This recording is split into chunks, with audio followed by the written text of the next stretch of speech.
ನಮಸ್ಕಾರ ಸ್ನೇಹಿತರೆ, ನಮ್ಮ ಚಾನೆಲ್ಗೆ ಆತ್ಮೀಯವಾದ ಸ್ವಾಗತ. ವಿಕ್ರಮ್ ಎಂಬ ಒಬ್ಬ ಯಶಸ್ವಿ ವ್ಯಾಪಾರಿ ಮೈಸೂರು ನಗರದಲ್ಲಿ ವಾಸಿಸುತ್ತಿದ್ದನು. ಆದರೆ ಅವನಿಗೆ ಸ್ವಲ್ಪ ಅಹಂಕಾರ ಹೆಚ್ಚು. ತನ್ನ ಮನೆಯಲ್ಲಿ ಕೆಲಸ ಮಾಡುವ 22 ವರ್ಷದ ಗಟ್ಟಿಮುಟ್ಟಾದ ಯುವಕ ರವಿಯನ್ನು ಕಂಡರೆ ಅವನಿಗೆ ಅಸಡ್ಡೆಯಾಗಿತ್ತು. ಏನೋ ಮೂರ್ಖ, ನಿನಗೆ ತಲೆ ಇದೆಯಾ ಇಲ್ಲವಾ ಎಂದು ಬೈಯುವುದು ಅವನ ದಿನಚರಿಯಾಗಿತ್ತು. ಆದರೆ ಮನೆಯ ನಿಜವಾದ ಕತೆ ನಡೆಯುವುದೇ ವಿಕ್ರಮ್ ಆಫೀಸಿಗೆ ಹೋದ ಮೇಲೆ. ವಿಕ್ರಮ್ನ ಹೆಂಡತಿ ಕಾವ್ಯಳಿಗೆ 35 ವರ್ಷ ವಯಸ್ಸು. ಅವಳು ಈ ಮನೆಯ ಮಹಾರಾಣಿ ಎನ್ನಬಹುದು, ಅಷ್ಟು ಸುಂದರಿ. ಅವಳು ಅಷ್ಟೇ ನಾಜೂಕು ಕೂಡ ಆಗಿದ್ದಳು. ಅಡುಗೆ ಮನೆಯಲ್ಲಿ ಉಪ್ಪು ಎಲ್ಲಿರುತ್ತೆ ಎಂದು ಕೇಳುವಷ್ಟು ಸಾಫ್ಟ್ ಅವಳು. ಮನೆಯ ಸಂಪೂರ್ಣ ಜವಾಬ್ದಾರಿ ಕೆಲಸದವನಾಗಿದ್ದ ರವಿಯದ್ದು. ಒಂದು ದಿನ ಕಾವ್ಯ ಸೋಫಾ ಮೇಲೆ ಕುಳಿತು, ರವಿ, ಈ ಕಾಫಿಯಲ್ಲಿ ಸಕ್ಕರೆ ಒಂದು ಚೂರು ಜಾಸ್ತಿ ಆಯ್ತು ಅನ್ನಿಸುತ್ತೆ ಎಂದಳು. ಅದಕ್ಕೆ ರವಿ, ಅಯ್ಯೋ ಮೇಡಮ್, ಸಕ್ಕರೆ ಜಾಸ್ತಿ ಇರೋದಲ್ಲ, ನಿಮ್ಮ ಕೈಬೆರಳು ತಗುಲಿ, ಅದು ಇನ್ನೂ ಸ್ವೀಟ್ ಆಗಿದೆ ಅಷ್ಟೇಯೇ ಎಂದನು. ಕಾವ್ಯ ಕೋಪ ಬಂದಂತೆ ನಟಿಸುತ್ತಾ, ಹೇ ರವಿ, ಇತ್ತೀಚೆಗೆ ನಿನ್ನ ಮಾತು ಜಾಸ್ತಿ ಆಗ್ತಿದೆ. ಹೋಗು, ಆ ಗಿಡಗಳಿಗೆ ನೀರು ಹಾಕು ಎಂದಳು. ರವಿ ನಗುತ್ತಾ, ಗಿಡಗಳಿಗೆ ಯಾಕೆ ಮೇಡಮ್? ನೀವು ಹಾಗೆ ಒಂದು ಸಲ ಗಾರ್ಡನ್ ಕಡೆ ನೋಡಿಬಿಡಿ, ನಿಮ್ಮ ನಗು ನೋಡಿ ಅವು ತಾವಾಗಿಯೇ ಅರಳಿಬಿಡುತ್ತವೆ ಎಂದನು. ರವಿಯ ಮಾತುಗಳನ್ನು ಕೇಳಿದ ಕಾವ್ಯ ಮನಸ್ಸಿನಲ್ಲೇ ನಗುತ್ತಿದ್ದಳು. ರವಿಯ ಈ ಎಲ್ಲಾ ತರಲೆಗಳು ಅವಳ ಒಂಟಿತನವನ್ನು ದೂರ ಮಾಡುತ್ತಿದ್ದವು. ಒಂದು ದಿನ ಮಧ್ಯಾಹ್ನ ವಿಕ್ರಮ್ ಆಫೀಸಿಗೆ ಹೋದ ಮೇಲೆ ದಿಢೀರ್ ಎಂದು ಮಳೆ ಶುರುವಾಯಿತು. ಮಣ್ಣಿನ ವಾಸನೆಗೆ ಕಾವ್ಯಳ ಮನಸ್ಸು ಕುಣಿಯಿತು. ಅವಳು ಮಳೆಯಲ್ಲಿ ನೆನೆಯಲು ಅಂಗಳಕ್ಕೆ ಓಡಿ ಬಂದಳು. ಬಿಳಿ ಬಣ್ಣದ ಸುಂದರ ಸೀರೆಯಲ್ಲಿ ಅವಳು ಹರಿಯುವ ಜಲಪಾತದಂತೆ ಕಾಣುತ್ತಿದ್ದಳು. ಮಳೆಯಲ್ಲಿ ಗಿರಕಿ ಹೊಡೆಯುತ್ತಾ ಅವಳು ಕುಣಿಯುತ್ತಿದ್ದಾಗ ಅಂಗಳದ ಕಲ್ಲುಗಳ ಮೇಲೆ ಪಾಚಿ ಇರುವುದು ಅವಳ ಗಮನಕ್ಕೆ ಬರಲಿಲ್ಲ. ಅವಳ ಕಾಲು ಜಾರಿತು. ಅಮ್ಮಾಯೆ ಎಂದು ಕಿರುಚುತ್ತ ಅವಳು ಬೀಳುವಷ್ಟರಲ್ಲಿ ರವಿ ಮಿಂಚಿನ ವೇಗದಲ್ಲಿ ಬಂದು ಅವಳನ್ನು ಕೆಳಗೆ ಬೀಳದಂತೆ ಗಟ್ಟಿಯಾಗಿ ಹಿಡಿದುಕೊಂಡನು. ಕಾವ್ಯ ಕಣ್ಣು ಮುಚ್ಚಿಕೊಂಡಿದ್ದಳು. ಅವಳು ಕೆಳಗೆ ಬೀಳಲಿಲ್ಲ, ಬದಲಿಗೆ ರವಿಯ ಬಲಿಷ್ಠವಾದ ತೋಳುಗಳ ನಡುವೆ ಇದ್ದಳು. ರವಿ, ಮೇಡಮ್, ಅಷ್ಟೊಂದು ನಾಜೂಕಾಗಿರೋ ನೀವು ಇಷ್ಟು ವೇಗವಾಗಿ ಭೂಮಿಗೆ ಬಿದ್ದರೆ ಭೂಮಿ ತಾಯಿಗೆ ನೋವಾಗಲ್ವಾ ಎಂದನು. ಆಗ ಕಾವ್ಯ ನಿಧಾನವಾಗಿ ತನ್ನ ಕಣ್ಣು ಬಿಟ್ಟಳು. ಮಳೆಯ ಹನಿಗಳು ಅವಳ ಮುಖದ ಮೇಲೆ ಜಾರುತ್ತಿದ್ದವು. ರವಿಯ ಕಣ್ಣುಗಳಲ್ಲಿ ಕಾಳಜಿ ಮತ್ತು ಒಂದು ವಿಚಿತ್ರವಾದ ಮಿಂಚು ಅಡಗಿತ್ತು. ಅವಳು ಮೊದಲ ಬಾರಿಗೆ ಅವನನ್ನು ಒಬ್ಬ ಕೆಲಸದವನಿಗಿಂತ ಹೆಚ್ಚಾಗಿ ಒಬ್ಬ ಗಂಡಸಾಗಿ ನೋಡಿದಳು. ಸ್ವಲ್ಪ ಹೊತ್ತಿನ ನಂತರ ಇಬ್ಬರೂ ಮನೆಯ ಒಳಗಡೆ ಬಂದರು. ಕಾವ್ಯ ಮಳೆಯಲ್ಲಿ ನೆನೆದು ನಡುಗುತ್ತಿದ್ದಳು. ಅವಳು ಸುಳ್ಳು ಕೋಪ ತೋರಿಸುತ್ತಾ, ನೋಡು ರವಿ, ನಿನ್ನಿಂದಲೇ ನಾನು ಜಾರಿ ಬಿದ್ದಿದ್ದು. ಆ ಪಾಚಿಯನ್ನು ಯಾಕೆ ಕ್ಲೀನ್ ಮಾಡಿಲ್ಲ ಎಂದು ಕೇಳಿದಳು. ರವಿ, ನಾನು ಕ್ಲೀನ್ ಮಾಡೋಣ ಅಂದಿದ್ದೆ ಮೇಡಮ್, ಆದ್ರೆ ನೀವು ಹೀಗೆ ಬೀಳ್ತೀರಾ ಅಂತ ಗೊತ್ತಿದ್ರೆ ಆ ಪಾಚಿಯನ್ನು ತೆಗೆಯುತ್ತಲೇ ಇರಲಿಲ್ಲ ಎಂದನು. ಚೀ, ಬಾಯಿ ಮುಚ್ಚು, ಹೋಗಿ ಟವೆಲ್ ತಗೊಂಡು ಬಾಯ್ ಎಂದಳು ಕಾವ್ಯ. ರವಿ ಟವೆಲ್ ತಂದು ಕೊಟ್ಟಾಗ ಅವಳ ತಲೆ ಒರೆಸಲು ಹೋದನು. ಕಾವ್ಯ ಸುಮ್ಮನೆ ನಿಂತಿದ್ದಳು. ಆ ಕ್ಷಣದಲ್ಲಿ ಮನೆಯಲ್ಲಿ ಮೌನವಿದ್ದರೂ ಅವರಿಬ್ಬರ ಹೃದಯದ ಬಡಿತ ಮಾತ್ರ ತುಂಬಾ ಜೋರಾಗಿತ್ತು. ಸಂಜೆ ವಿಕ್ರಮ್ ಮನೆಗೆ ಬಂದಾಗ ಕಾವ್ಯ ತುಂಬಾ ಖುಷಿಯಾಗಿದ್ದಳು. ವಿಕ್ರಮ್ ಎಂದಿನಂತೆ ರವಿಯನ್ನು ಬೈಯಲು ಶುರು ಮಾಡಿದ. ಮೂರ್ಖ, ಈ ಚಹಾ ಯಾಕೆ ಇಷ್ಟು ತಣ್ಣಗಿದೆ ಎಂದ.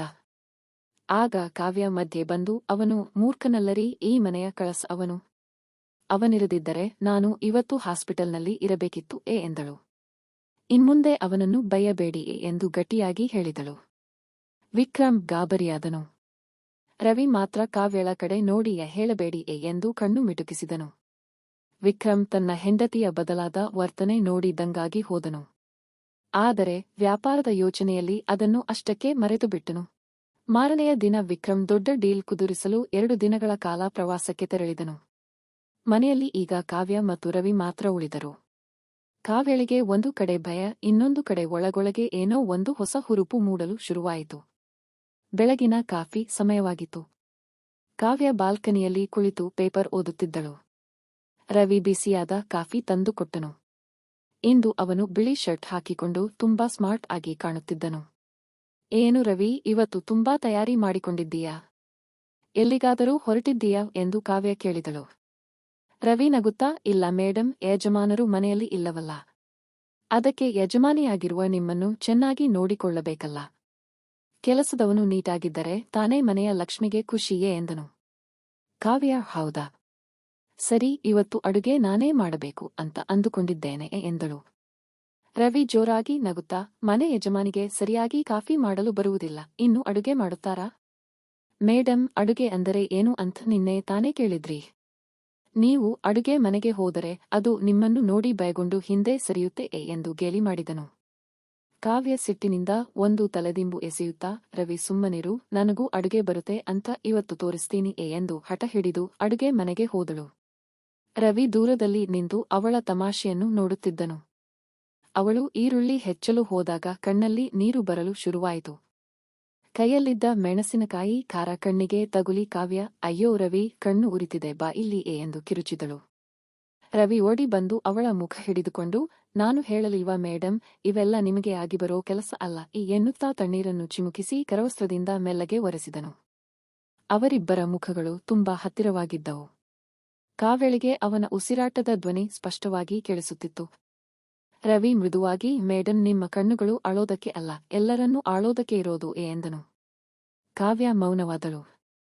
ಅವಳ ಮನಸ್ಸು ಕರಗುತ್ತಿತ್ತು.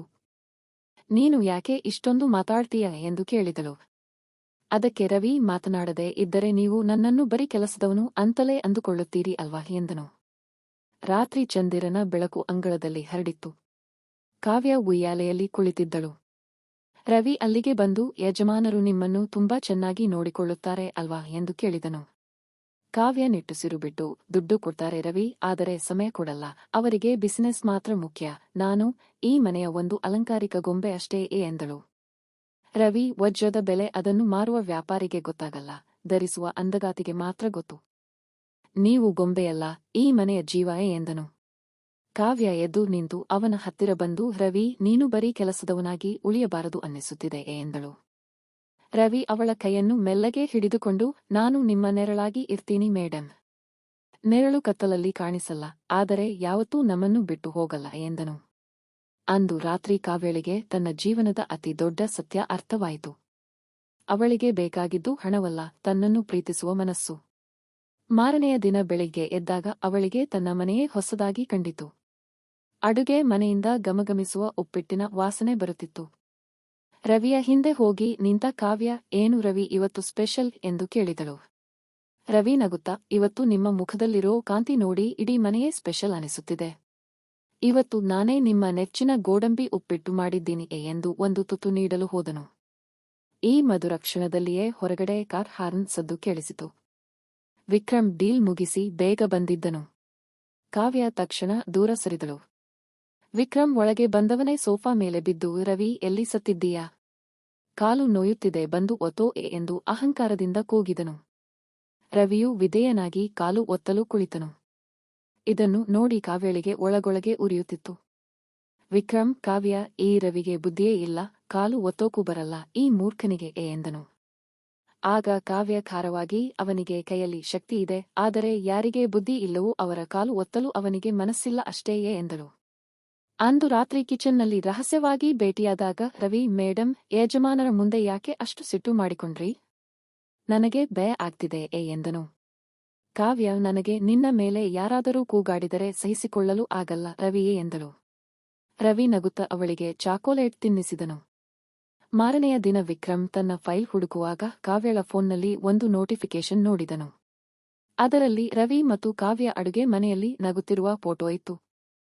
ವಿಕ್ರಮ್ ಕೋಪದಿಂದ ರವಿಯ ಶರ್ಟ್ ಹಿಡಿದು, ನನ್ನ ಮನೆಯಲ್ಲೇ ಇದ್ದು ನನ್ನ ಹೆಂಡತಿಯ ಜೊತೆ ಫೋಟೋ ತೆಗೆಸಿಕೊಳ್ಳುತ್ತೀಯಾ? ಹೊರಟು ಹೋಗು ಎಂದು ತಳ್ಳಿದನು. ಕಾವ್ಯ ಅಡ್ಡ ಬಂದು, ಸಾಕು ಮಾಡಿ. ನೀವು ಅವನಿಗೆ ಹಣ ಕೊಟ್ಟಿರಬಹುದು, ಆದರೆ ಅವನು ನಮಗೆ ಗೌರವ ಕೊಟ್ಟಿದ್ದಾನೆ. ನೀವು ನನ್ನನ್ನು ಗೊಂಬೆಯಂತೆ ನೋಡಿದಿರಿ, ಅವನು ಮನುಷ್ಯಳಾಗಿ ನೋಡಿದ್ದಾನೆ. ಅವನು ಹೋಗುವುದಾದರೆ ನಾನು ಕೂಡ ಅವನ ಜೊತೆಯೇ ಹೋಗುತ್ತೇನೆ ಎಂದು ಧೈರ್ಯವಾಗಿ ಹೇಳಿದಳು. ವಿಕ್ರಮ್ ಮೊದಲ ಬಾರಿಗೆ ಸೋಲನ್ನು ಅನುಭವಿಸಿದನು. ಹೆಂಡತಿಯ ಮನಸ್ಸನ್ನು ಗೆಲ್ಲಲು ಹಣವೊಂದೇ ಸಾಲದು ಎಂಬ ಅರಿವು ಅವನಿಗೆ ಆಯಿತು. ಸಂಜೆ ರವಿ ತೋಟದಲ್ಲಿ ಗಿಡಕ್ಕೆ ನೀರು ಹಾಕುತ್ತಿದ್ದಾಗ ಕಾವ್ಯ ಅಲ್ಲಿಗೆ ಬಂದಳು. ರವಿ ಒಂದು ಕೆಂಪು ಗುಲಾಬಿಯನ್ನು ನೀಡಿ, ಇದು ನಿಮ್ಮ ಧೈರ್ಯಕ್ಕಾಗಿ ಎಂದನು. ಅಹಂಕಾರದ ಮನೆಯಲ್ಲಿ ಈಗ ಪ್ರೀತಿಯ ಸಾಮ್ರಾಜ್ಯ ಶುರುವಾಗಿತ್ತು. ರವಿ ಮತ್ತು ಕಾವ್ಯ ಅವರ ಈ ನಾಜೂಕು ಸ್ನೇಹ ಯಾರಿಗೂ ತಿಳಿಯದ ರಹಸ್ಯವಾಗಿ ಆ ಮನೆಯ ಗೋಡೆಗಳ ನಡುವೆ ಸುಂದರವಾದ ಕವಿತೆಯಂತೆ ಉಳಿಯಿತು. ಮುಂದಿನ ಭಾಗವನ್ನು ಮತ್ತೊಂದು ವಿಡಿಯೋದಲ್ಲಿ ನೋಡೋಣ ಸ್ನೇಹಿತರೆ. ಲೈಕ್ ಮಾಡಿ, ಶೇರ್ ಮಾಡಿ, ಸಪೋರ್ಟ್ ಮಾಡಿ. ಧನ್ಯವಾದಗಳು.